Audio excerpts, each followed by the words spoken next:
Well, hello. So I wanted to get a jump start ahead of it, all of those words, on the live that I'm doing on September, what is today? September the 7th, 2023. And so I wanted to get step one, part one dialed in, and so that I could really focus on the technique. So here we go. I'm going to be working with the beige Wildfire, and I'm also going to be working on the original, original Jewel Loom. And I'm using, of course, a Jewel Loom needle.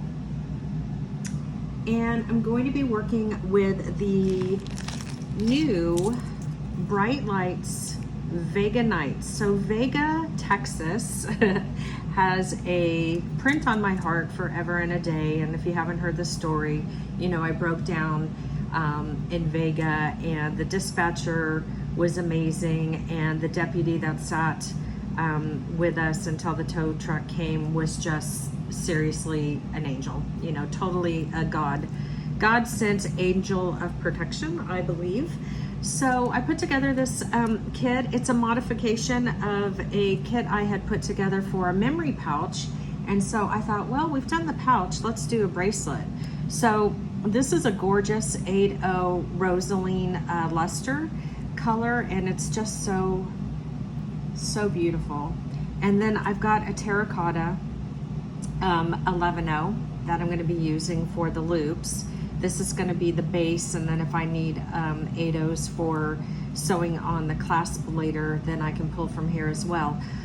Typically a tube of 8-0s with these bracelets. Let me show you the bracelet, by the way, so you know what the heck I'm talking about.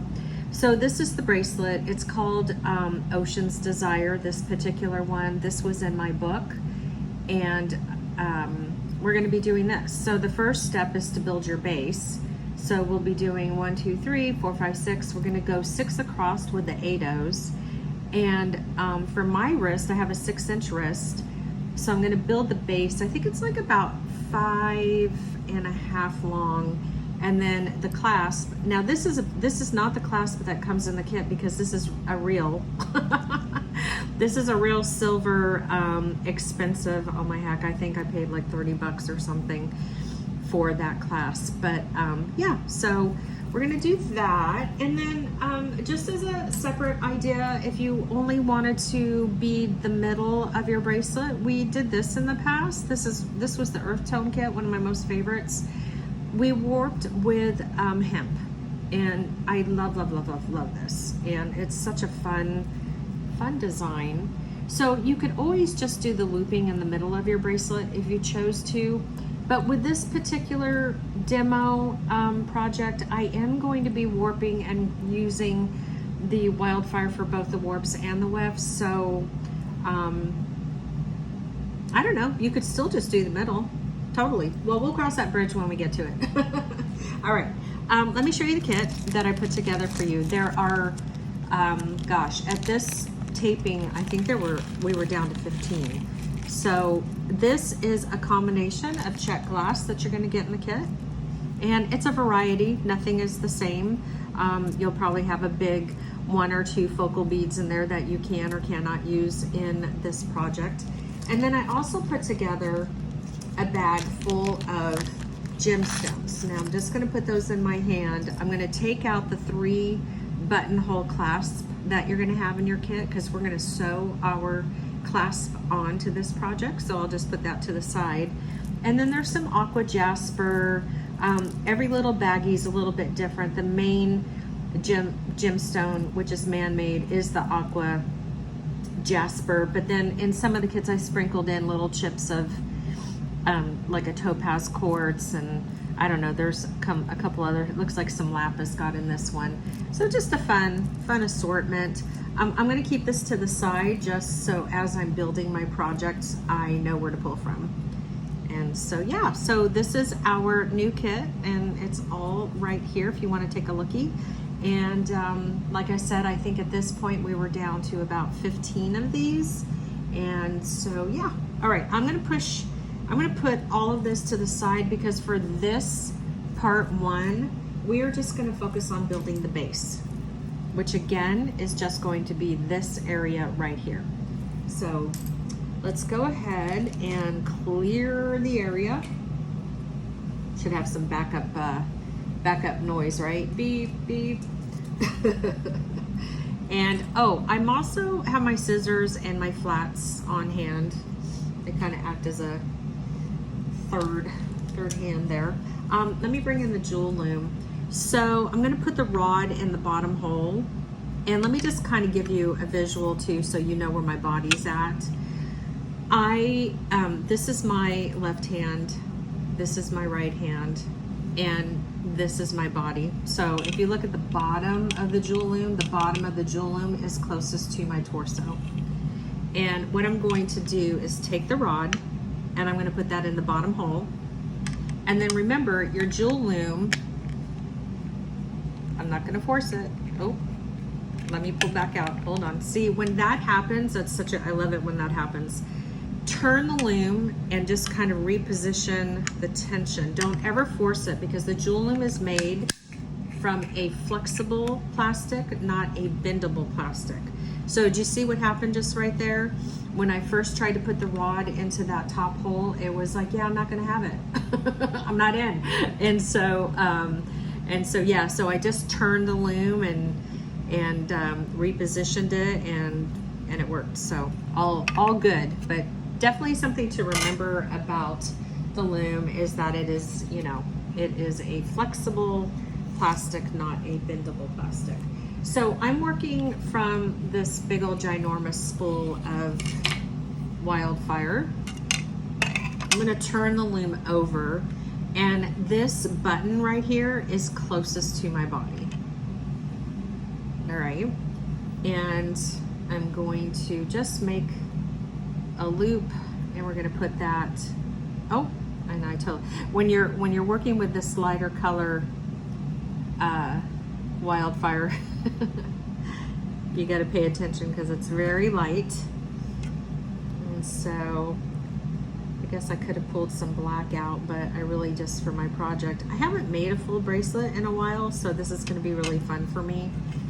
And I want brown, and so let me just get a little bit of this loose here. So we're going to be going 6 across, which means we want 7 warps, and I'm working from the spool. And so let me just bring it up here. I'm going to lay this down because I'm just working with a section of the loom. I'm not worried where I really start. I just kind of typically start off to the side here from what I would refer to as the middle, lining up with that back button. So I'm going to lay the Wildfire into one of the grooves, and then I turn my loom over and I help to guide the Wildfire all the way down to the bottom. And I'm just eyeballing it, okay? If you want to get technical and count, you can, but really just kind of eyeball it. I think you'll be fine. And then I'm going to turn it over again, and now I'm going around that back button. Now I'm working with the 8/0, so I want to skip 1 groove.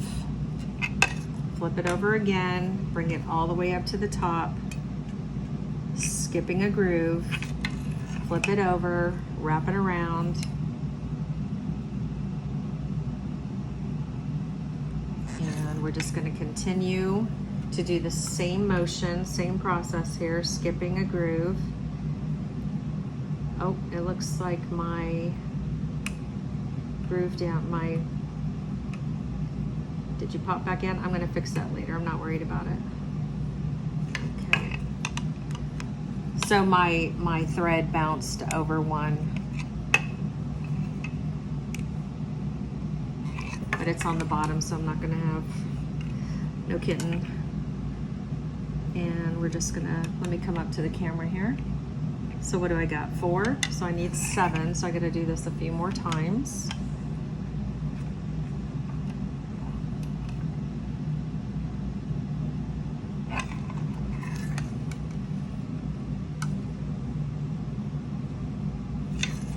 I think this is my last one.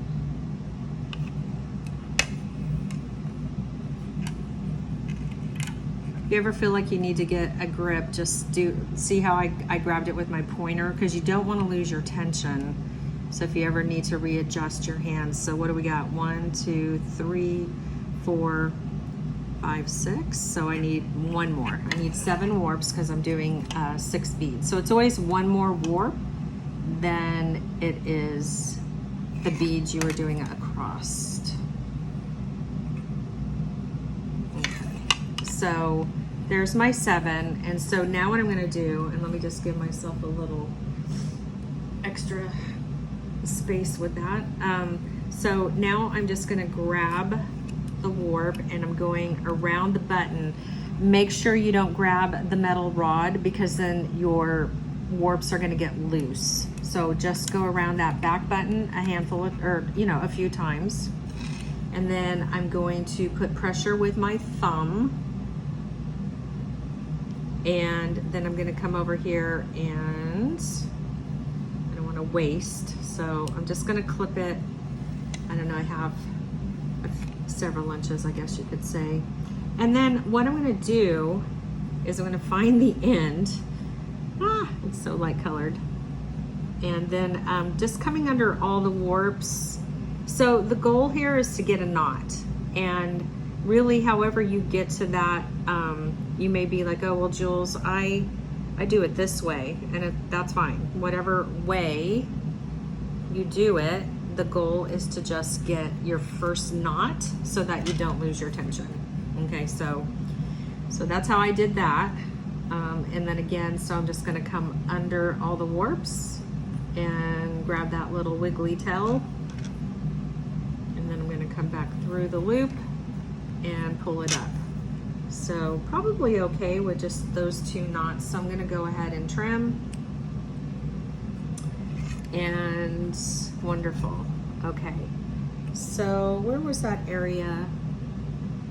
Yeah, you know what, it's so far down, I'm not going to worry about it. I might try to fix it, but I think it's fine. So what I'm going to do now is I'm going to remove the rod, and I don't want to confuse you. So let me tell you what happened down here. My warp, my thread went over 2 instead of 1 at the very bottom. It's not a deal breaker because I'm making a bracelet. I'm working up in this area. It's not gonna like ruin my project. I'm just not gonna go back and worry about it. So give yourself some leeway to make a little boo-boo like that and call it a day. It's not gonna distort anything. It's all good. So what we wanna do now is I'm gonna take my pointer and listen, if we weren't recording this, would I have stopped and gone back and corrected it? Probably. I mean, but again, people are so hard on themselves, and if it's not a deal breaker for the project, then just don't worry about it. Okay, so I'm gonna take my pointer, I'm putting it over the grooves just to hold it. Now for this, I may need to, let me see if I could get it without putting it on my body. I think I'm gonna have to push this end up against my chest here. Ooh. And once again, it doesn't want to come out that direction, so I turn the loom around, transfer that tension, and then again, pop. Whoop. Hey, hey, hey. All right, awesome. Oh my gosh. Okay, and then typically the distance that you want to see between the bottom of the warped jewel loom and the top bed of the warps, it's about 2 inches, maybe a little bit hair more. But I've seen people where, man, they've just done it a little too much. I would, you got to be careful, because again, the plastic is flexible, it's not bendable, and also when it's too tight, you're losing the base, you're losing the length of the warps for your project. So I would say again that from the bottom dip here of your jewel loom, all right, where it's warping, to the top bed here, to the top of the warps, you want about a 2-inch, it's about a 2-inch spread, nothing too much far over that, okay? So listen, we are already into this for just about 15 minutes, and what I'm gonna go ahead and do is I'm gonna come back. I'm gonna upload part 1, And we're actually going to have a part 2, and then tonight when we go live, that will be part 3, because it just, you know, I just like to keep things in chunks, simple chunks, so that you can learn better with what technique you need to, versus sitting and watching something for so long. All right, listen.